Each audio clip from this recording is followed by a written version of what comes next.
dawn, and there's a gentle breeze blowing a few hundred metres above this wonderland. Alapia is the wishing temple. It's where the locals go if they want to make a wish. It's a breathtaking view from an incredible vantage point above one of the world's most spectacular temple sites.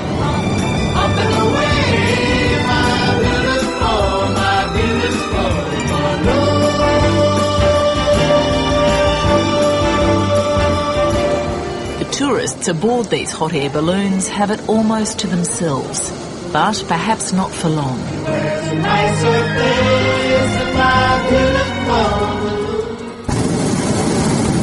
I've come now because I feel like it's an exciting period of immense change, and I wanted to be here right now to spend my tourism dollars in those changes, and I also wanted to, really see for myself what's going on.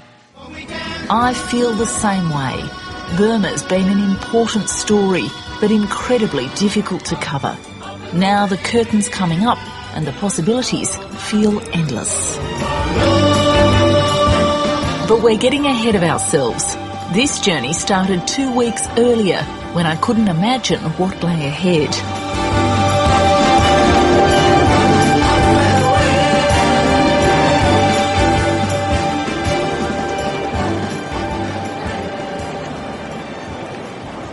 The last time I was at Rangoon International Airport for Foreign Correspondent, I was slinking in on a tourist visa to secretly interview legendary democracy leader Aung San Suu Kyi.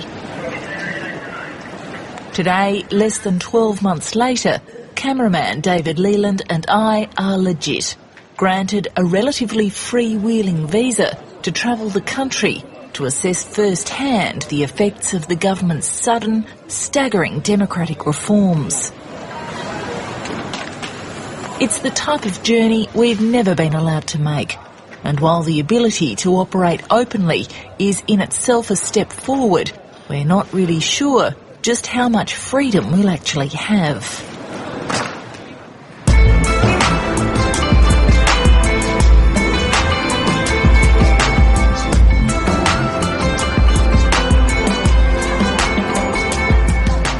Burma may finally be on the move now, but it's way behind its Southeast Asian neighbours.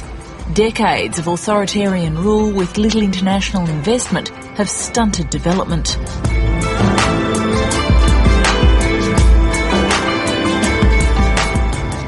On our way into Rangoon, the first of many sites that remind us we're in a very different world.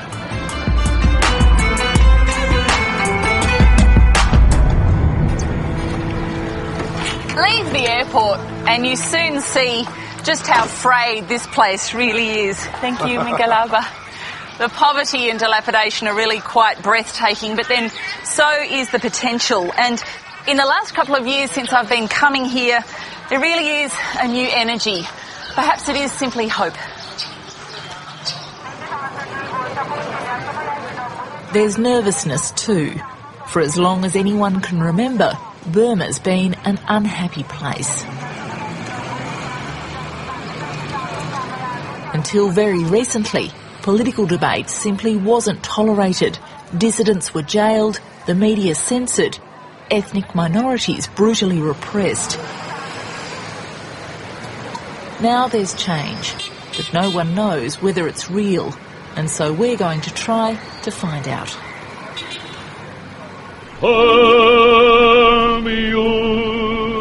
Back to Mandalay, where the old hotel lay.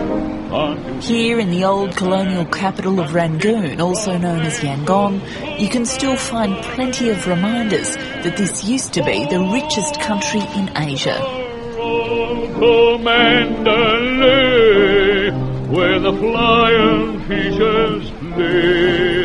In the early 1900s, this city was an exotic gathering point for some of the world's most famous thinkers. Then the Strand Hotel hosted the likes of literary greats Somerset Maugham and George Orwell. Like Burma, the Strand has been through so much since it was opened in the boom time of 1901. War, disrepair, dictatorship, not to mention a backpacker invasion and a rat infestation. Now it appears the boom is back. The hotel's the busiest it's been in more than 10 years. I guess what everyone's wondering though is, will it last? On the road to Mandalay. As it's always been, the Strand is an oasis amid the heat and dust of Rangoon. It used to be the place to be seen when the Brits were still in charge. These days, the centre of power has shifted.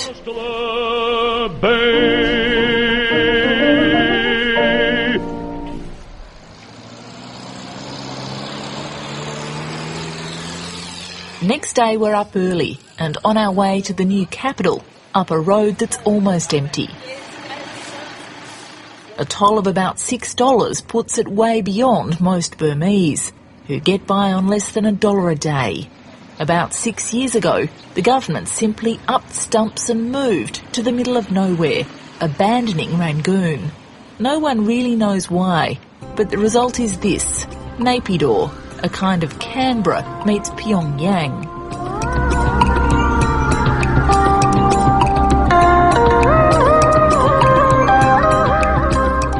Right now, there aren't too many people to fill it, but if Burma takes off, that'll change.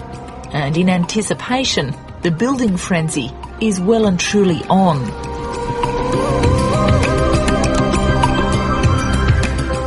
I'm Zoe. Nice to meet you. You too. We're here to pick up an extra passenger, a compulsory government liaison officer, who'll be with us for the rest of our journey. Old habits die hard. And we want to talk to the President's chief advisor. Naturally, I'm expecting to meet a grim, circumspect official and record a guarded interview. That's not how it goes. Now, Myanmar is genuinely changing to a new era. It's not just regime It's just change. so hard to believe. Yeah. Yes, I mean, I don't mean to very hard to, disbelieve it. yes, very hard to believe because the things are rapidly changing. We need credibility, and we need legitimacy, and we need to make trust between the people and the government, also political parties and the government. And this is where it's all supposed to happen, inside this extraordinary-looking building. We're inside the Parliament, which happens to be sitting this week, and of course the fact that we're even in here, proof once again that doors are opening everywhere. There's a series of by-elections coming up in April, and for the first time in years, members of Aung San Suu Kyi's party, the National League for Democracy, will compete. If Aung San Suu Kyi wins a seat, as expected, she and her colleagues will be sitting here, among those who repressed and jailed them for so many years. It sounds great, and I hope it's real. I guess what the international community is wondering is it real, or is there an ulterior motive on the part of the government in what it's doing? Yes, actually, I think that after a long years of political stalemate, both sides have realized that this road is not effective, not works. So we have to change the directions. And the destiny is, the same destiny, to make the betterment of the country. Okay, so what about standover tactics against people who have political views, the jailing of people for political activity, forced labour, forcing people to become convict porters in the ethnic conflicts, brutality and rape by the Burmese military? Does all that stop now? Do you admit that that's been happening, and is that over? Is that in the past? Okay. Actually, yes, it's like melodies of the old age. And according to the situations, the stability and security is the first priority for the previous government, as you know. And they have used such tactics, but now we are democratic elected government, so we try to treat this melody with a very correct treatment of the democracy. So actually you should divide the previous government and the new government.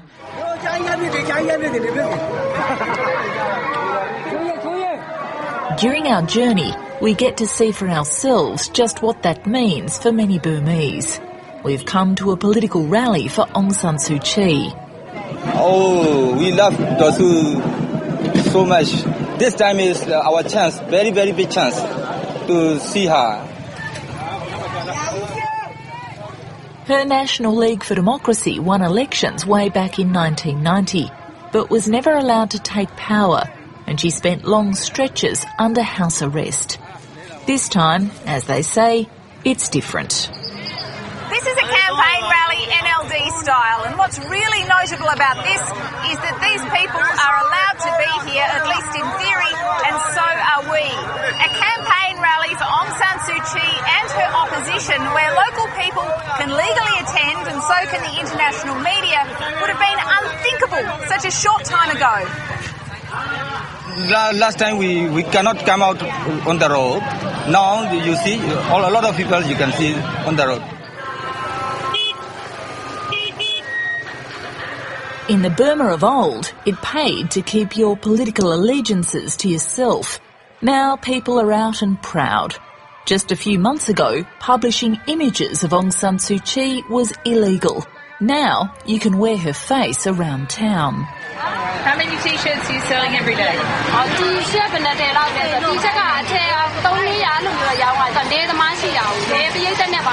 A day? Wow.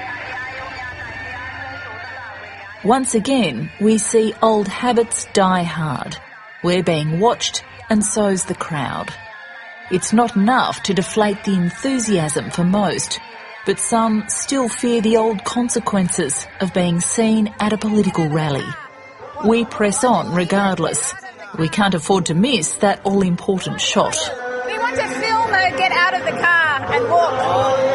See, this is why we stand here. The presence of pushy international journalists is a side effect of democratic reform that no one's quite sure how to deal with.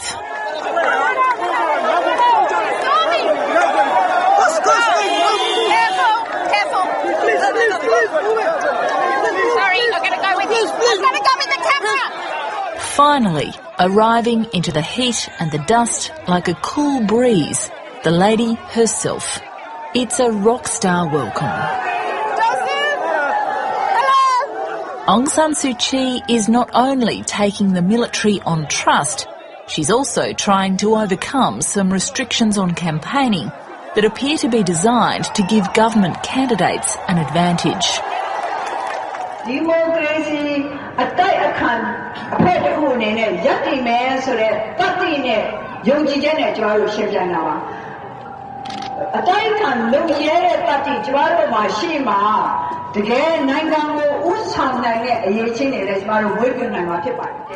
It'll take more than just courage.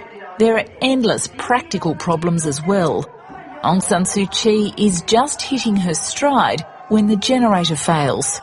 But the people don't mind.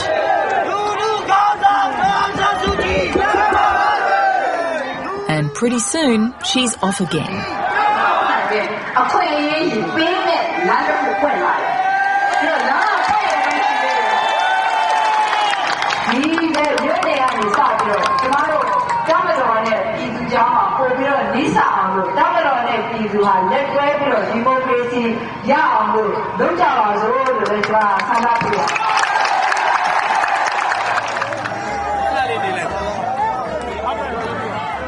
She eventually departs in much the same way she arrived, and we're leaving too. I want to talk to her. Dosu! Aung San Suu Kyi is about the only thing many people know about Burma, and we're keen to get away and into the parts of the country most people never get to see. The vast majority of Burmese live in remote rural communities, and it's like stepping back in time. They survive off the land, and the state does little for them. We've arrived at the village of Kondan in western Burma, and while we're roaming far and wide like never before, there are some limitations. Our government minders told us that we can't stay in the village with the local people, but we can stay at the monastery. So with the permission of the monks, that's what we plan to do. Come on.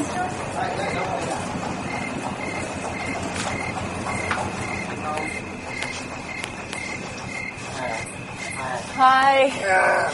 How are you? Thank you for having us. Come on, kids. The monastery's abbot has offered us a place to crash for the night.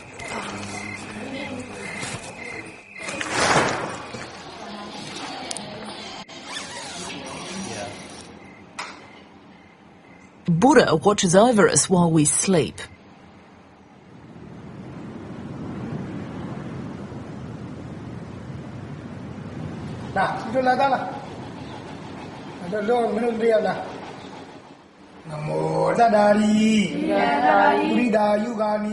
Each morning the abbot tutors these young boys.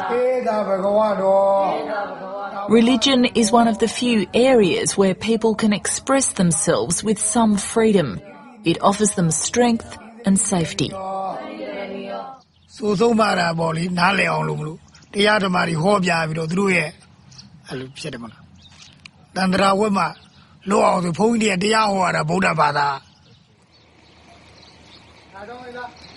Some monks have played a brave role in Burmese political resistance. They've spoken out when the people were too afraid to, and they've been punished for it. Many were jailed after a failed revolution in 2007, and they've only recently been released. Religion has endured, and the monastery remains figuratively and literally at the centre of every community.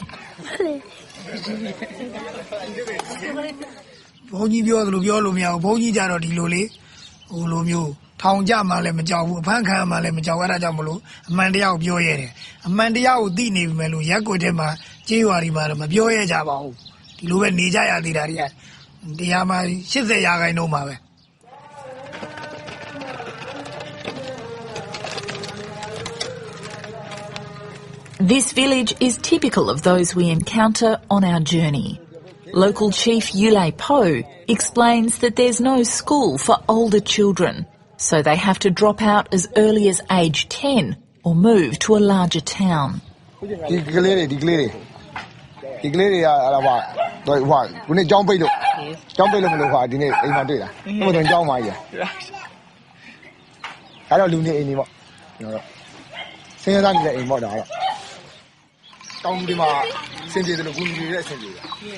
There are few community facilities or even basic services.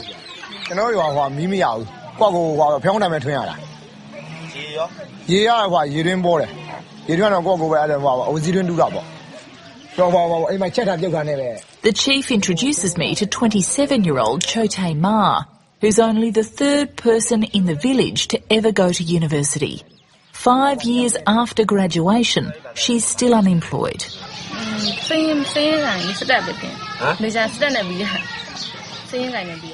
In a country where the military controls every single thing, it's all about who you know.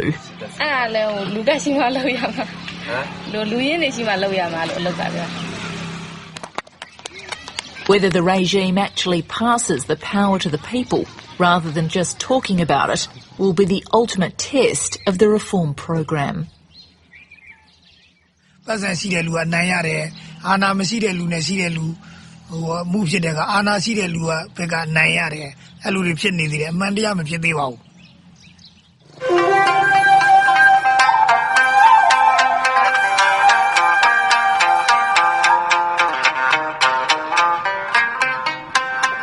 With 60 million people and an abundance of natural resources, Burma could be a new Asian tiger. Until now, the biggest investor has been China. But if the West lifts economic sanctions, money from other countries will flood in. And along with that will come curious tourists who want to see what all the fuss is about. And they're in for a treat. Until now, Burma's been a niche tourist destination, despite its obvious wow factor.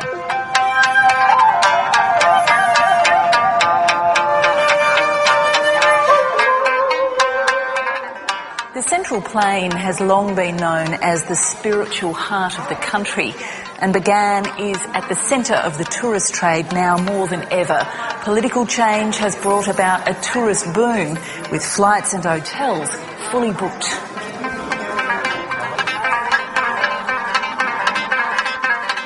For many here in Bagan, life has barely changed since this extraordinary temple complex was built 1,000 years ago. And while for us that means lots of great photo opportunities, for the people who live here, it means a very tough life.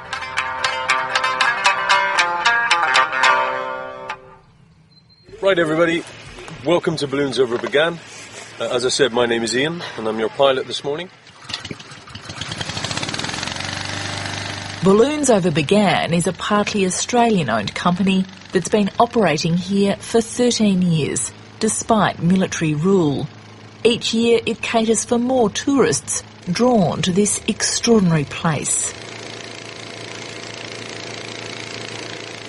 I guess somehow I had some impressions that it would be a lot more closed than it is, but people are willing to talk very freely to me, and people seem to be talking about having a sense of change themselves and what's coming, and very hopeful. The world's a nicer place in my beautiful balloon. And more recently, with the relaxation of the military's iron grip, the numbers have really taken off. Okay, we're climbing up now, guys. Oh, we can fly.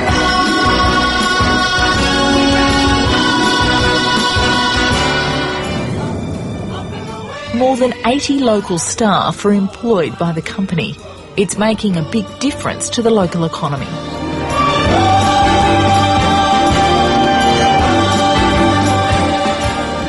Yes, I've seen a lot of increasing in tourists, this year in particular. Over the last couple of years, there's been indications of change within Myanmar, but this year in particular, we know that the hotels are full, and that's also reflected in us in the balloons, because we've had lots of people to fly.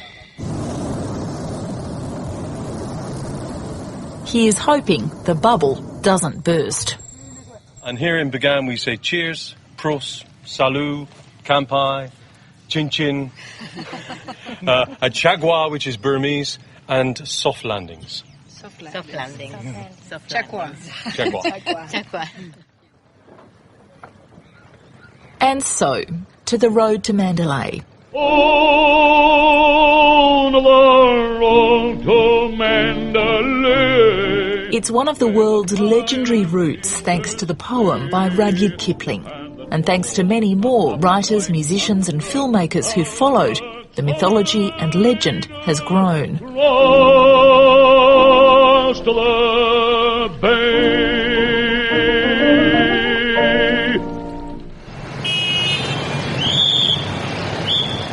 But in the 21st century, it's a well-worn trail that leads to a city that's arguably the engine room of the country.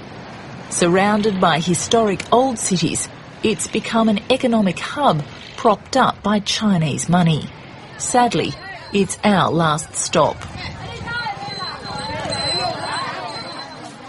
If, as is hoped, Burma's tentative steps back into the world become strides that bring prosperity to the people, then Mandalay will be an epicentre of a new nation.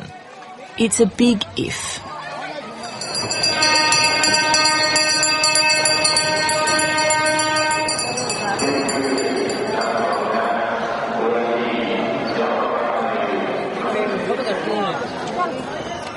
We've had about 2 weeks to complete this journey. Not long enough, but longer than we've ever had permission to stay before. Now the train is leaving Mandalay for Rangoon, and it's time for us to make a run for it too before our visas expire. Finally, some time to reflect. This country has so much to offer. Natural wonders, a deep and enduring history, and brave, hard-working and resilient people. But will they ever be allowed to reach their full potential? The train is now leaving. Everybody's on board. So nobody would like to drop out from the trains. And everybody knows that the reform must go ahead.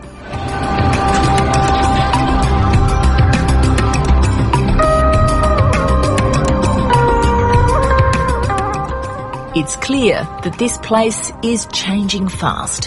Who knows if the people at the top will keep their word?